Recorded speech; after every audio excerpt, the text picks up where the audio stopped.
राम स्वरूप तुम्हारा बचन गोचर बुद्धि पर अभिगत अखत अपार नैति नैति नित निगम बोलिए सियावर रामचंद्र भगवान की जय। पवन सुत वीर हनुमान जी महाराज की जय। आइए मानस गंगा सत्संग में चल रहे श्री हनुमंत चरित्र का मंगलमय और पावन प्रसंग का आगे हम वर्णन करते हैं। श्री हनुमान जी ने अक्षय कुमार का वध कर दिया। श्री हनुमान जी ने अक्षय कुमार का वध करके महाध्वनि से गर्जना की। श्री हनुमान जी ने विचार किया कि जितने बल से लड़ने का विचार किया था उतना बल भी लगाना न पड़ा और अक्षय का क्षय हो गया। विजय की घोषणा व ललकार की महाध्वनि से गर्जना करके श्री हनुमान जी ने महाराज मानो रावण को ये सूचना दे रहे हैं कि इससे भी अधिक कोई बलशाली हो तो उनको भेजो, मैं उनको भी देख लूंगा। श्री हनुमान जी ने कुछ राक्षसों को तो धूल में मसल कर पटक दिया, किसी का वध कर दिया। इस प्रकार से जो शेष बचे वो पुनः रावण के पास पुकार करने लगे।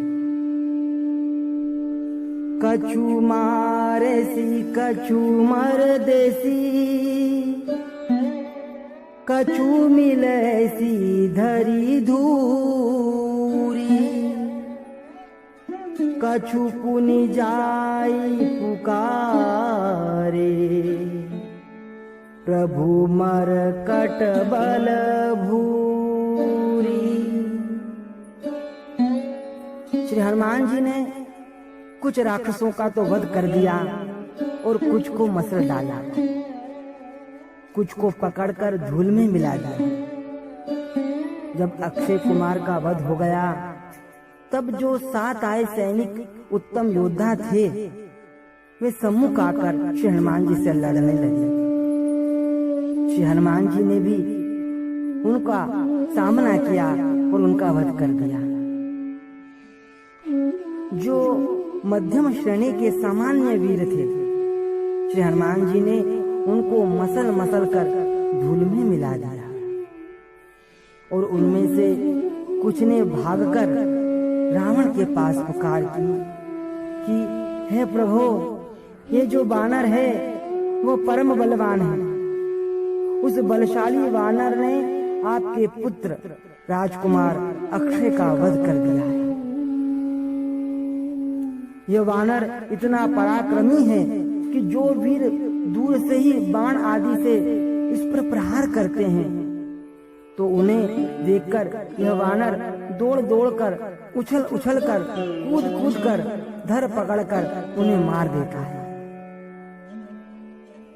जो उस वानर के शरीर में लिपट जाते हैं उनको अपने शरीर से ही मसल डालता है और जो उसके पैरों तले आते हैं उसे धूल में मिला देता है।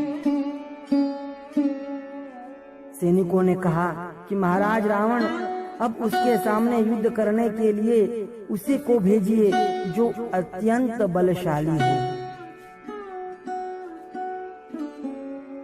जब रावण ने अपने पुत्र अक्षय का वध का समाचार सुना तो लंकेश रावण बहुत क्रोधित हो गया। सुनी सुत बध लंकेश रिसाना, पठ ऐसी मेघनाद बलवाना। जब लंकेश को सूचना प्राप्त हुई कि हमारे पुत्र का वध कर दिया गया है तो वह बहुत रुष्ट हो गया। उसने सोचा कि अब नए प्रयोग करना उचित नहीं है। ऐसा कोई वीर उस वानर के समान हमें कोई दिखाई नहीं देता। जो कोई जाएगा वो मारा जाएगा। रावण ने विचार किया कि मेरा ज्येष्ठ पुत्र मेघनाद बलवान है। इसने देवताओं को भी युद्ध में परास्त कर दिया है। इसी से रावण को मेघनाद के बल पर पूरा भरोसा है। रावण को विश्वास है कि मेघनाद सबको युद्ध में मार सकता है। इसलिए रावण ने मेघनाद को भेजा। जैसे हनुमान जी ने अपनी जोरदार गर्जना से पूरी लंका में खलबली मचा दी है, वैसे ही यह मेघनाद मेघ के समान गरजता है। कहते हैं कि जब मेघनाद का जन्म हुआ था तब जन्म लेते ही इसने ऐसी जोर से गर्जना की थी कि पृथ्वी कांप उठी थी। इसी से इसका नाम मेघनाद हो गया। रावण ने अपने पुत्र मेघनाद को समझाते हुए कहा, मारसी जनि सुत बांधु सुताही, देखी यही कपही कहाँ कर आही। रावण ने मेघनाद से कहा, हे पुत्र, उस वानर का वध मत करना, वरन उसको बांध कर यहाँ ले आना। मैं भी तो देखूं कि वो वानर कहाँ से आया है। मेघनाद की एक विशेषता है कि वह शत्रु को युद्ध में बांध लेने की कला में बड़ा निपुण है।